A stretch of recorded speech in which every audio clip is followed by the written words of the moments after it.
Hello my dear students, welcome to DKV pharma guidance. एक बार फिर आप लोगों के बीच एग्जिट एग्जामिनेशन मिशन 2024 के सीरीज थर्ड में, जिसमें फार्मास्यूटिक्स पार्ट थर्ड में कुछ एमसीक्यूज को आज फिर सॉल्व करेंगे, जिससे एग्जिट एग्जामिनेशन की तैयारी में आपको मदद मिलेगी और आप एग्जिट एग्जाम को क्वालिफाई कर पाएंगे। तो आज कुछ और एग्जिट एग्जाम के एमसीक्यूज को लेकर चलेंगे और आज का जो एमसीक्यूज का जो बेस क्वेश्चन है वो पैकेजिंग मटेरियल पे है। तो आप स्टार्ट करते हैं क्वेश्चंस को। तो पहला क्वेश्चन जब शुरू करेंगे तो पहला क्वेश्चन है, which of the following material are used in pharmaceutical packaging.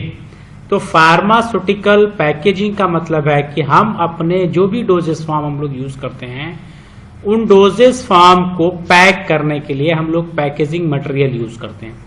और ये जो पैकेजिंग मटेरियल यूज करते हैं, ये पैकेजिंग मटेरियल हम लोग ग्लास का भी यूज कर सकते हैं, प्लास्टिक का भी आप लोगों ने देखा होगा यूज किया जाता है, और मेटल का भी यूज किया जाता है। ये तीनों यूज किया जाता है। तो यहाँ पे जो ऑप्शन दिया गया है ग्लास, प्लास्टिक, मेटल, तो ये सारे के सारे यूज किए जाते हैं डोजेस फॉर्म को, यानी फार्मास्यूटिकल पैकेजिंग सिस्टम में। तो इस क्वेश्चन का आंसर होगा D, that is all of the above. तो इस क्वेश्चन का आंसर हो गया D, that is all of above. Second question है, major disadvantage of glass as a packaging material, यानी ग्लास का डिसएडवांटेज क्या है। तो तीन मैंने कहा कि ग्लास हम लोग यूज करते हैं, मेटल यूज करते हैं, प्लास्टिक यूज करते हैं और रबर भी यूज करते हैं हम लोग। ये चार मटेरियल हम लोग यूज करते हैं। तो इनमें कह रहा है जो ग्लास यूज किए जाते हैं, हर मटेरियल के अपने कुछ एडवांटेज होते हैं और कुछ डिसएडवांटेज होते हैं। अब ग्लास का जो क्या डिसएडवांटेज अगर देखा जाए तो ग्लास का जो सबसे मेजर डिसएडवांटेज होता है, ग्लास बल्की होते हैं और इनका वेट ज्यादा होता है। ठीक, वेट ज्यादा होने से क्या प्रॉब्लम आती है, जो ट्रांसपोर्टेशन कॉस्ट है, यानी जो ट्रांसपोर्ट किया जाता है एक जगह से दूसरी जगह, वो ट्रांसपोर्टेशन कॉस्ट बढ़ जाएगा और ट्रांसपोर्टेशन कॉस्ट बढ़ने से प्रोडक्ट की कॉस्ट बढ़ जाएगी। एक तो डिसएडवांटेज इसका ये है। दूसरा, जो ग्लास होते हैं वो फ्रेजाइल होते हैं। फ्रेजाइल का मतलब जो आसानी से टूट जाए, इसीलिए जो ग्लास का सिस्टम लिखा है, जब भी पैक होता है, जब उसको ट्रांसपोर्ट के लिए यूज ले जाया जाता है तो लिखा रहता है हैंडल विथ केयर, यानी आसानी से यूज करिए, क्योंकि ग्लास के आइटम फ्रेजाइल होते हैं। तो ये दोनों डिसएडवांटेज आपको यहाँ दिख रहा है, फ्रेजिलिटी, वेट, ये दोनों ग्लास के डिसएडवांटेज हैं, इसलिए ऑप्शन सी बोथ होगा।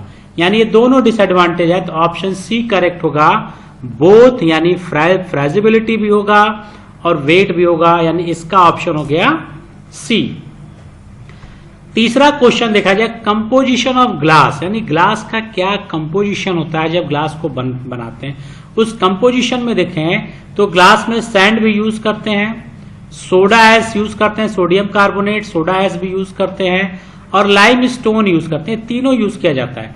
तो यहाँ पे सैंड भी है, सोडा एस भी है, लाइमस्टोन भी है, तो यानी इस क्वेश्चन का आंसर होगा D, that is all of the above, यानी ऑल दी एबव जो ऑप्शन दिया गया वो करेक्ट होगा, दैट इज अ डी। चौथा क्वेश्चन देखा जाए, soda ash is also known as, soda ash को क्या बोलते हैं। तो अभी मैंने कहा सोडा एस को सोडियम कार्बोनेट बोलते हैं, तो इसका ऑप्शन बी करेक्ट होगा, that is a sodium carbonate. ठीक, यानी जब ग्लास बनाते हैं तो उसमें सिलिका भी यूज हो रहा है, लाइमस्टोन भी यूज हो रहा है, सोडियम कार्बोनेट भी यूज हो रहा है, और इसी सोडियम कार्बोनेट को हम लोग बोलते हैं सोडा एस। तो इसका ऑप्शन आपका हो गया B, that is a sodium carbonate. पांचवा क्वेश्चन है, which of the following one is a broken glass act as a fusion agent. Fusion agent का मतलब क्या है, जब ग्लास हम लोग बनाते हैं, ग्लास का बॉटल बना रहे हैं हम लोग, बॉटल बनाते हैं, जब ग्लास का बॉटल बनाते हैं तो हम लोग फाइन ग्लास जो यूज करते हैं, छोटे छोटे ग्लास यूज करते हैं, फाइन ग्लास, यानी ग्लास के छोटे छोटे पीस यूज करते हैं। ये जो ग्लास का छोटा छोटा पीस होता है, ये ग्लास को जोड़ने का काम करता है, फ्यूजन का काम बढ़ता है, और उसको बोलते हैं कलेट्स। ठीक, तो यहां पे आपको कलेट मिल रहा है ऑप्शन ए में, यानी ये जो कलेट्स होते हैं ये फ्यूजन एजेंट की तरह काम करते हैं, और ये जो होते हैं कुछ नहीं होते हैं, ब्रोकन ग्लास होते हैं, ये सिंपल ब्रोकन ग्लास होते हैं, तो इसको बोलते हैं कलेट्स। 5 का ऑप्शन हो गया ए। छठा क्वेश्चन है, which of the following methods are used in the production of glass. Glass का प्रोडक्शन यानी ग्लास का जब हम लोग बना रहे हैं, ग्लास यानी जब हम लोग बॉटल बना रहे हैं ग्लास का या ग्लास का कुछ भी बना रहे हैं तो क्या है, तो ब्लोइंग यूज करते हैं, ड्राइंग यूज करते हैं, प्रेसिंग एंड कास्टिंग, ये तीनों यूज किया जाता है। Blowing, drawing, pressing and casting, यानी इसका जो ऑप्शन करेक्ट होगा that is all the above, यानी छठे का जी भी ऑप्शन जो करेक्ट है that is all the above. सातवां क्वेश्चन है to protect the content of bottle from the effect of sunlight by UV rays which glass is used as, यानी हम लोग कौन सा बॉटल यूज करेंगे जो उसको सनलाइट से बचाएगा। यहाँ ऑप्शन भी दिख रहा है, तो यहाँ पे अंबर कलर बॉटल यूज करते हैं, यानी जो ब्राउन कलर का बॉटल आप देखते हैं, ये जो ब्राउन कलर का बॉटल होता है ये अपने प्रोडक्ट को लाइट से प्रोटेक्ट करता है, यूवी लाइट से बचाता है। इसलिए जब भी किसी प्रोडक्ट्स को लाइट से अफेक्टेड हो रहा है, यानी फोटो ऑक्सीडेशन अगर हो रहा है किसी भी प्रोडक्ट का, जब फोटो ऑक्सीडेशन होगा ऐसे प्रोडक्ट को हम लोग ब्राउन कलर या उसी को हम लोग कहते हैं अंबर कलर बॉटल में हम लोग रखा जाता है। इसलिए जितने भी ऑर्गेनिक सॉल्वेंट आप देखेंगे जब लैब में आप यूज करते हैं तो ऑर्गेनिक सॉल्वेंट सब ब्राउन कलर यानी अंबर कलर बॉटल में ही आपको मिलेंगे ताकि उसका फोटो ऑक्सीडेशन ना हो। तो इसका ऑप्शन हो गया ए। आठवां क्वेश्चन देखें to evaluate the chemical resistance test of glass which of the following test are conduct. ठीक, तो केमिकल रेजिस्टेंस टेस्ट करने के लिए ग्लास का जब हम लोग उसको टेस्ट करते हैं तो दोनों टेस्ट करते हैं, पाउडर ग्लास टेस्ट भी करते हैं, वाटर अटैक टेस्ट भी करते हैं। Powder glass test and water attack test दोनों हम लोग करते हैं, या कोई भी ग्लास को अगर हमें चेक करना केमिकल रेजिस्टेंस है तो जो बॉटल होता है उसको दो फॉर्म में करते हैं। एक तो पाउडर को क्रश करके पाउडर बना लेंगे फिर उसको टेस्ट करेंगे, या तो इसी बॉटल में हम लोग लिक्विड को फिल करेंगे फिर इसको इवेल्युएट करेंगे। तो दोनों होगा, तो इसका ऑप्शन होगा सी बोथ, यानी powder glass test and water attack test दोनों इसका ऑप्शन होगा। नेक्स्ट क्वेश्चन है which of the following test is performed on crushed grain to evaluate the chemical resistance of the glass. अब इसका बड़ा answer है, crust का मतलब ही होता है किसी चीज को जब क्रश करेंगे ग्रेन को तो किसमें कन्वर्ट हो जाएगा, पाउडर में, और जब पाउडर में कन्वर्ट हो जाएगा that is a powder glass test. ये छूटती यहाँ पे होना चाहिए था टेस्ट, यानी हम लोग क्रस्ट ग्रेन जब यूज करेंगे तो उसको बोलते हैं पाउडर ग्लास टेस्ट। ठीक है, तो यहां पे इसका ऑप्शन होगा ए पाउडर ग्लास टेस्ट। 10वां क्वेश्चन है which of the following test performed on whole container. पूरे कंटेनर पे कौन सा टेस्ट करेंगे, दो ही टेस्ट आपको मिल रहा है, पाउडर ग्लास टेस्ट, फिर यहाँ पे टेस्ट छूटा हुआ है पाउडर ग्लास टेस्ट और वाटर अटैक टेस्ट। तो पाउडर ग्लास में हम ग्लास को क्रश कर देते हैं, लेकिन ये कह रहा है कि होल कंटेनर में हम लोग वाटर अटैक टेस्ट करते हैं, इसको बोलते हैं वाटर अटैक टेस्ट, जिसमें हम लोग अपने कंटेनर को क्रश नहीं करते हैं। तो इसका ऑप्शन आपका होगा B, that is a water attack test. Type 1 glass is also known as, तो ये क्वेश्चन बहुत पूछा जाता है। फार्मास्यूटिकली एक्सेप्टेबल ग्लास 4 तरह के होते हैं, टाइप 1, 2, 3 एंड 4, 4 तरह के ग्लास आपको मिलते हैं। ठीक, तो यहाँ पे दिया भी है बोरोसिलिकेट यानी टाइप 1 ग्लास होता है, इसका ऑप्शन आपका टाइप 1 का होगा borosilicate glass. Regular soda lime glass को हम लोग टाइप 3 बोलते हैं, ट्रीटेड सोडा लाइम ग्लास को हम लोग 2 बोलते हैं, और नॉन पेरेंट्रल को हम लोग ग्लास 4 बोलते हैं। यानी चारों आपको याद होना चाहिए, borosilicate, treated soda lime, regular soda lime और NP that is a non parenteral glass. लेकिन यहाँ पे टाइप 1 पूछ रहा है तो इसको आपको लिखना पड़ेगा बोरोसिलिकेट ग्लास। ठीक, तो इसका ऑप्शन हो गया A, that is a borosilicate glass. Which of the following ingredients are present in rubber stopper. Rubber stopper जो हम लोग रबर यूज करते हैं उस रबर मटेरियल में क्या क्या चीजें यूज होती हैं। तो इन रबर मटेरियल में सारी चीजें होते हैं, वल्कनाइजिंग जो रबर को हार्ड बनाता है, सॉफ्टनर, एंटीऑक्सीडेंट, ये सारे यूज किए जाते हैं। तो इसका ऑप्शन होगा डी, ऑल दी एबव। तो 12वें क्वेश्चन का जो आंसर है that is a D, all the above. 13 question है which of the following are example of primary packaging of medicine. तो आप देखें पैकेजिंग अगर आप बात करें तो आपके पैकेजिंग भी 3 तरह के होते हैं, एक तो प्राइमरी पैकेजिंग, दूसरा सेकेंडरी पैकेजिंग एंड तीसरा टर्सरी पैकेजिंग।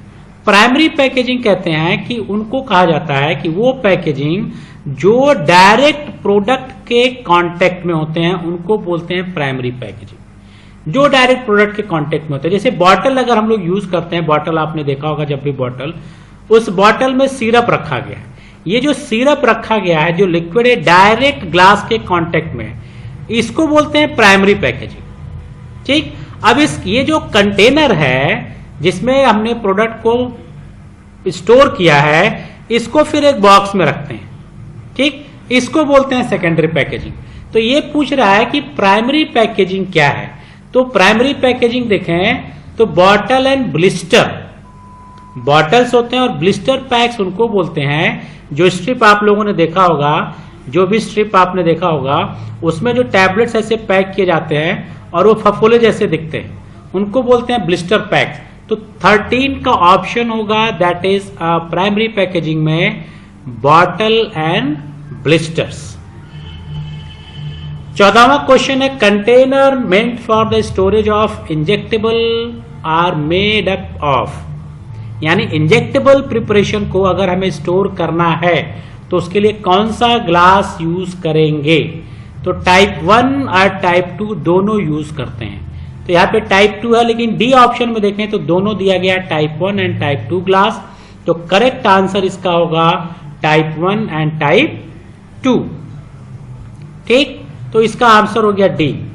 15 क्वेश्चन है, treated soda lime glass is prepared from soda glass by treating the surface. Treated soda lime glass, अब जो सोडा ग्लास होता है, ठीक, रेगुलर सोडा ग्लास, इस ग्लास को हम लोग ट्रीट करते हैं और ये पूछ रहा है किससे ट्रीट करके ट्रीटेड सोडा लाइम ग्लास बनाते हैं। तो दैट इज अ सल्फर, हम लोग सल्फर से ट्रीट करते हैं। और सल्फर से ट्रीट क्यों करते हैं, इसकी जो केमिकल रेजिस्टिविटी है, जो रेजिस्टेंस है, वो बढ़ाने के लिए, ताकि ये प्रोडक्ट के साथ रिएक्ट ना करे, इसलिए सोडा लाइम को सल्फर से ट्रीट करते हैं और इसको बोलते हैं ट्रीटेड सोडा लाइम ग्लास। तो इसका ऑप्शन करेक्ट होगा सल्फर। ओके, तो 15 का जो आंसर आपको मिला वो मिला सल्फर, यानी ए। 16वां क्वेश्चन है, type 2 glass is also known as, मैं बता चुका हूं, that is called treated soda lime glass. बार बार भी मैंने बोला, तो इसका ऑप्शन होगा C, treated soda lime glass. The package that comes in contact with the formulation directly is called, अभी मैंने बताया कि जो फॉर्मुलेशन, यानी ये फॉर्मुलेशन का मतलब क्या है, जो डोजेस फॉर्म की बात कर रहा है, डोजेस फॉर्म के जो डायरेक्ट कांटेक्ट में आएगा उसको क्या बोलेंगे, तो मैंने बोला उसको क्या बोलते हैं, प्राइमरी पैकेज।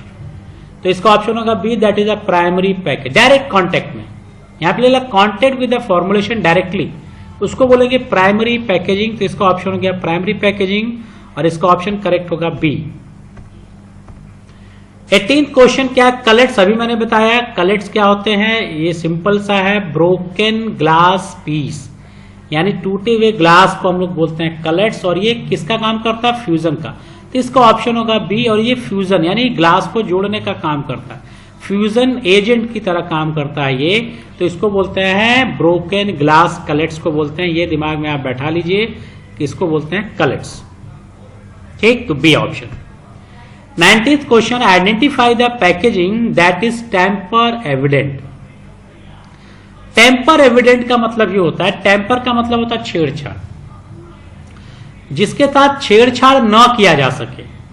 मींस छेड़छाड़ का मतलब क्या है कि कोई भी कंटेनर है, उस कंटेनर में अगर हमने अपना प्रोडक्ट रखा है, उस प्रोडक्ट के साथ ना उसमें हम कोई चीज ऐड कर पाए ना मिला पाए, ऐसे सिस्टम को बोलते हैं टेम्पर एविडेंट। अब जैसे देखो, बॉटल में अगर तुमने लिया, बॉटल में तुमने लिया और बॉटल में तुमने टैबलेट्स रख दिया, अब वो क्या करेगा, बॉटल की सील ओपन करेगा, सील ओपन करने के बाद कुछ टैबलेट इसमें से निकाल के कोई दूसरी टैबलेट डाल दे। ठीक, इसको आपने टेम्परिंग कर दी। जैसे पानी का बॉटल होता है, पानी के जितने भी बॉटल होते हैं उसमें सबसे ज्यादा टेम्परिंग होती है। वो क्या करते हैं, बॉटल को ओपन करते हैं और उसमें फिर वाटर को फिल कर देते हैं, जो इम्पिटी बॉटल उसको सील कर देते हैं और आपको पता नहीं चलता कि आप मिनरल वाटर ले रहे हैं कि normal water. That is called tampering. अब ऐसे कौन कौन से पैकेजिंग है जिसमें हम लोग छेड़छाड़ नहीं कर सकते, जैसे एरोसॉल। एरोसॉल लेंगे तो आपको पैकेज ही डिस्टर्ब करना पड़ेगा, बिना उसको पैकेज को डिस्ट्रॉय किए आप कंटेंट को बाहर नहीं निकाल सकते। ब्लिस्टर पैक मैंने कहा, ब्लिस्टर और स्ट्रिप पैक एक ही होता है। ब्लिस्टर पैक में क्या होता है, जो भी पैकिंग आप देखे हैं तो जो ऊपर इस तरह से फफोले पड़े होते हैं उनको बोलते हैं ब्लिस्टर पैक। और स्ट्रिप पैकिंग अगर आपने डिस्प्रिन देखा होगा आपने, डिस्प्रिन जो आता है that is called strip packing. ठीक, तो स्ट्रिप पैकिंग में भी अगर आप कंटेंट निकालना चाहें तो आपको पैकेजिंग मटेरियल को डिस्ट्रॉय करना पड़ेगा, और ब्लिस्टर में तो इसलिए इसका ऑप्शन डी होगा, that is all of the above. यानी एरोसॉल, ब्लिस्टर, स्ट्रिप सारे टेम्पर इविडेंट होते हैं। तो इस क्वेश्चन का आंसर आपका होगा D, that is all of the above. ठीक है, अब आते 20 क्वेश्चन में, which of the following material are used for secondary packaging. Secondary packaging में क्या यूज करते हैं, तो प्राइमरी पैकेजिंग तो मैंने कहा जो डायरेक्ट फॉर्मुलेशन के कांटेक्ट में हो। अब कोई भी सिंपल अगर मैं लूं कि बॉटल कोई भी, कि अगर तुमने स्ट्रिप ही कोई ले ली तो इस स्ट्रिप को फिर एक पेपर में देखते हैं रैप किया जाता है, जिसको बॉक्स बोलते हैं पेपर का। वो पेपर का भी बॉक्स हो सकता है, कहीं कहीं पे बोर्ड यूज करते हैं यानी वुड यूज करते हैं, वो भी यूज किया जा सकता है, और कहीं कहीं पे कार्टून यूज किया जा सकता है। तो सेकेंडरी में हम लोग सब यूज करते हैं, पेपर भी यूज कर सकते हैं, बोर्ड भी यूज कर सकते हैं, कार्टून भी। तो इसका ऑप्शन जो करेक्ट होगा that is all the above. Secondary packaging में हम इन सारी चीजों को यूज करते हैं। And the 21 question, which of the following material used for the tertiary packaging। tertiary packaging में क्या यूज करते हैं, तो करोगेटेड बॉक्स यानी नालीदार, आपने दफ्ती देखी होगी जिसमें नालियां बनी होती हैं, उनको हम लोग करोगेटेड बॉक्स बोलते हैं। वुड पैलेट्स यानी लकड़ी भी यूज करते हैं। और श्रिंक रैप का मतलब आप देखें प्लास्टिक्स होते हैं, प्लास्टिक को चारों तरफ से रैक करके हॉट एयर ब्लो करा के श्रिंक करा देते हैं। तो इसका भी option D, that is all of the above. इसका भी ऑप्शन होगा ऑल ऑफ द अबव। ठीक है, तो ये देखें, अगर आपको मैं दिखाऊं तो यहां पे आप देखें तो ये नालीदार जो गत्ता दिख रहा है इसको बोलते हैं करोगेटेड, और इसी का बॉक्स बना दें तो इसको बोलते हैं करोगेटेड बॉक्स। और यहां पे देखें तो ये वुड के पैलेट्स लगाए गए हैं लकड़ी से, और इसके चारों तरफ ये जो दिख रहा है प्लास्टिक, इसी को बोलते हैं श्रिंक रैप, इसको बोलते हैं श्रिंक रैप। तो ये सारी चीजें हम लोग टर्सरी सिस्टम में यूज करते हैं। तो ये आपका ऑप्शन करेक्ट होगा D, that is all the above. ठीक है, तो ये हो गया आपका ऑप्शन ऑल दी अबव। तो ये आपके आज जो सुटिक्स के सीरीज 3 में यानी पार्ट 3 में हम लोगों ने पैकेजिंग से रिलेटेड बात किया कि पैकेजिंग के क्या क्या एमसीक्यूज आ सकते हैं। और बार बार कह रहा हूं कि जो एग्जिट का जो एग्जामिनेशन है वो 5 से 6 अक्टूबर 6 अक्टूबर मेंशन किया गया है। आप लोग अपनी तैयारी इसी के हिसाब से करिए कि डेली कुछ न कुछ एमसीक्यू सॉल्व करेंगे, जिससे अगर एग्जामिनेशन 5 से 6 अक्टूबर को होता है तो आपको एग्जाम क्वालिफाई करने में कोई दिक्कत नहीं होगी। और अगर आप अभी से मेहनत नहीं करेंगे, प्रैक्टिस नहीं करेंगे, तो वन नाइट फाइट से आप एग्जाम को क्वालिफाई करना आपका डिफिकल्ट होगा। तो इसलिए थोड़े थोड़े सिस्टम से आप चलते रहिए, और मैं डेली आप लोगों को कुछ क्वेश्चंस आपको इस तरह से बताता रहूंगा, जिससे आपको एक प्रैक्टिस सिस्टम भी चलता रहेगा। इसी तरह से पहले सुटिक्स खत्म करेंगे, फिर ह्यूमन एनाटॉमी करेंगे, फार्मास्यूटिकल केमिस्ट्री, एक एक सब्जेक्ट को लेकर चलते रहेंगे। और आपके रिस्पांस जैसा आपका मिलेगा, उस रिस्पांस के बेसिस पे इस क्वेश्चंस के सीरीज को मैं बढ़ा भी सकता हूं। और रिस्पांस का मतलब है कि ये वीडियो ज्यादा से ज्यादा लाइक और ज्यादा से ज्यादा आप लोग इसको शेयर करिए, ताकि मैं और भी अच्छे कंटेंट्स आप लोगों को प्रोवाइड कर पाऊं। तो फिर इसी तरह से नेक्स्ट वीडियो में फिर आपसे मिलेंगे नेक्स्ट क्वेश्चंस के साथ। तब तक till then good bye, have a nice day.